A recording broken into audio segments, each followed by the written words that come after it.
Morning, guys. We're on Revelation chapter 20, reading from verse 13, and we're on the great white throne judgment. And it says in verse 13, "And the sea gave up the dead which were in it."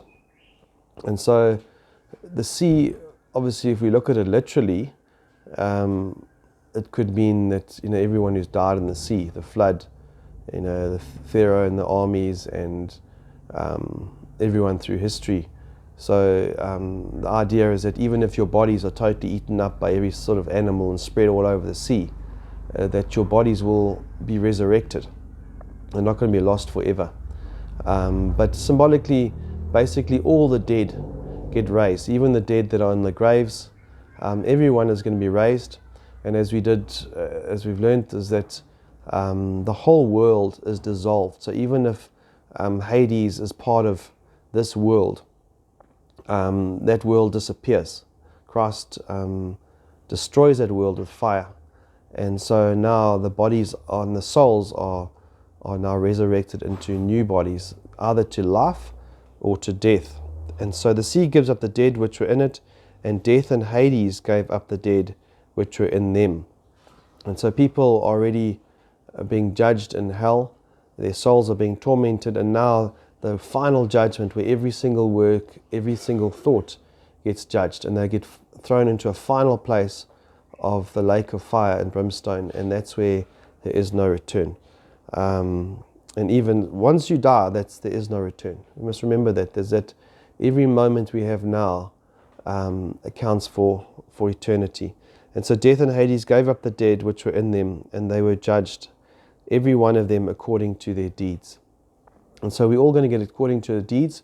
Obviously, if you are in Christ, if you're a believer, you're not going to be judged for any sin. You're only going to be judged for your good works. But every single person outside of Christ will be judged for every single sin that they've committed. And so every deed gets judged, every one of them according to their deeds. Verse 16 or 14.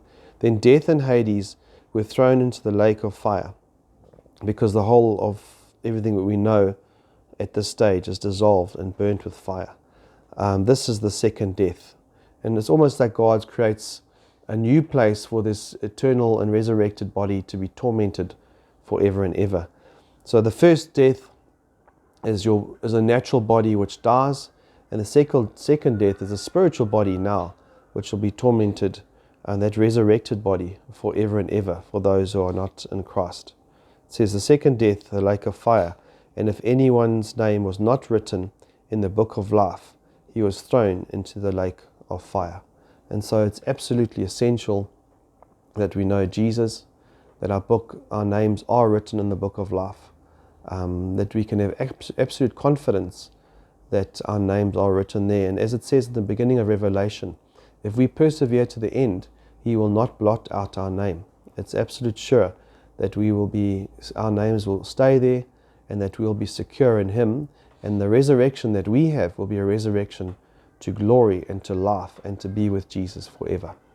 So I trust that you have a wonderful day. God bless.